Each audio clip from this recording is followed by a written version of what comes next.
Pour tous ceux et celles qui ont de la difficulté à comprendre, mémoriser les informations concernant le neurone qui pourtant est à la base de la compréhension du système nerveux, j'ai cherché une façon innovante de pouvoir expliquer les choses. Pour cela, je me suis associée à une dessinatrice de talent, Lila, qui m'a aidée à pouvoir faire ce PowerPoint. Comme vous pouvez le voir sur cette première diapositive, les dessins sont une œuvre originale et sont donc soumis à des droits d'auteur. Merci de les respecter. À la base, on a cette fameuse cellule neuronale, celle qui est capable de transférer des informations dans le système nerveux. Nous allons donc essayer de la démystifier. De quoi est-elle constituée, cette fameuse cellule nerveuse?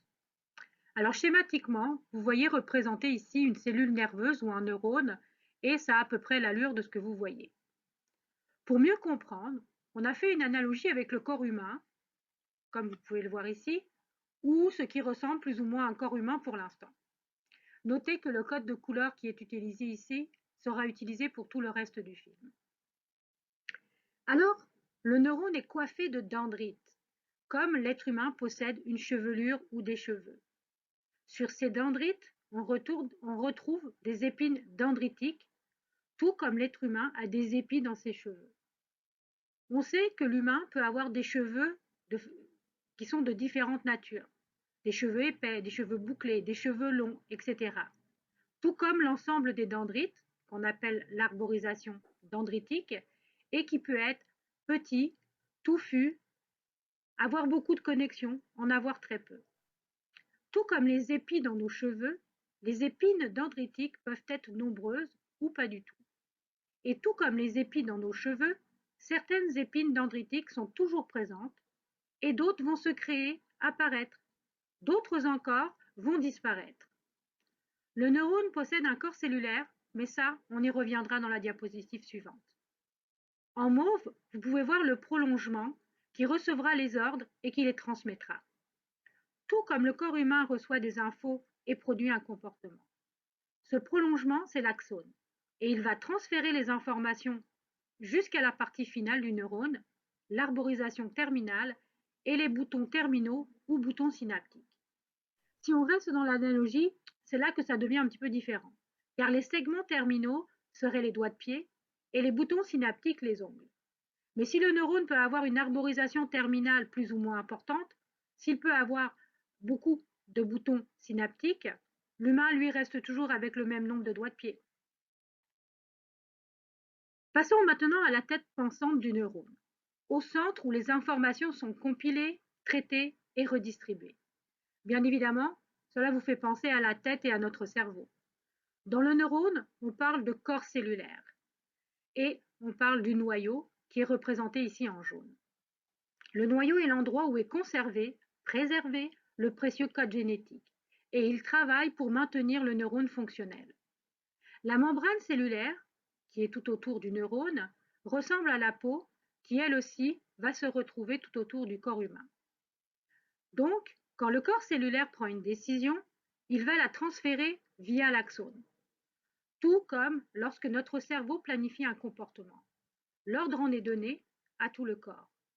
Et si l'ensemble du corps va suivre les mêmes indications. L'information décidée par le corps cellulaire est sous forme bioélectrique. On parle de potentiel d'action.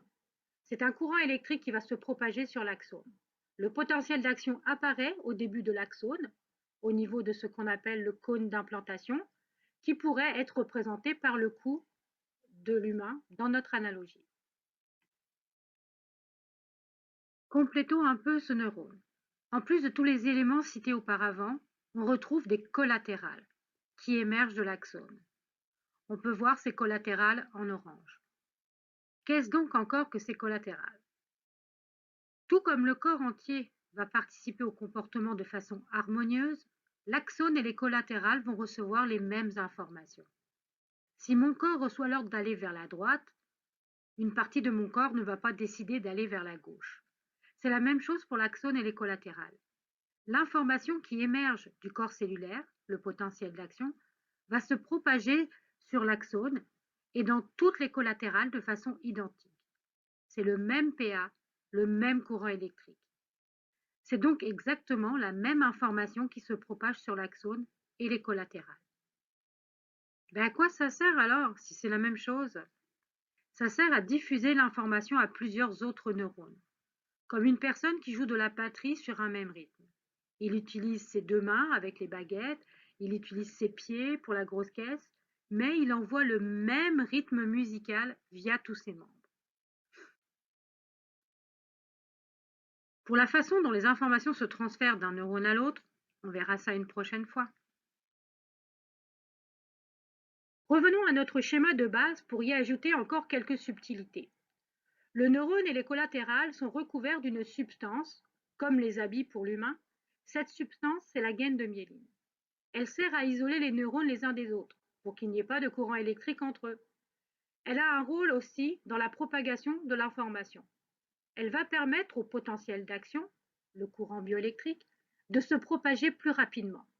Le potentiel d'action va sauter de nœud de Ranvier en nœud de Ranvier pour aller plus vite. Imaginez que vous deviez parcourir la distance entre votre lit et votre ordinateur. Si vous y allez avec des tout petits pas, ce sera très long. Mais si vous faites des grands bonds en avant, vous irez beaucoup plus vite. La gaine de myéline est très importante et dans les neurones les plus rapides, les formules 1 de l'information, la gaine de myéline est plus abondante. Pour finir, récapitulons. Les informations arrivent par les épines dendritiques et les dendrites, au niveau des cheveux. Ces informations sont nombreuses. En effet, chaque cheveu peut potentiellement apporter une information. Le corps cellulaire est littéralement bombardé d'informations. Il fait son travail d'intégration. Il additionne toutes ces informations pour construire un seul message, le potentiel d'action, qui va émerger, apparaître au cône d'implantation. Cette information va se propager sur l'axone et les collatérales, de nœud de Ranvier en nœud de Ranvier, pour aller jusqu'au niveau des arborisations terminales et des boutons synaptiques. À partir de là, une autre histoire commence, celle du merveilleux monde de la synapse où le contact entre neurones pourra s'établir.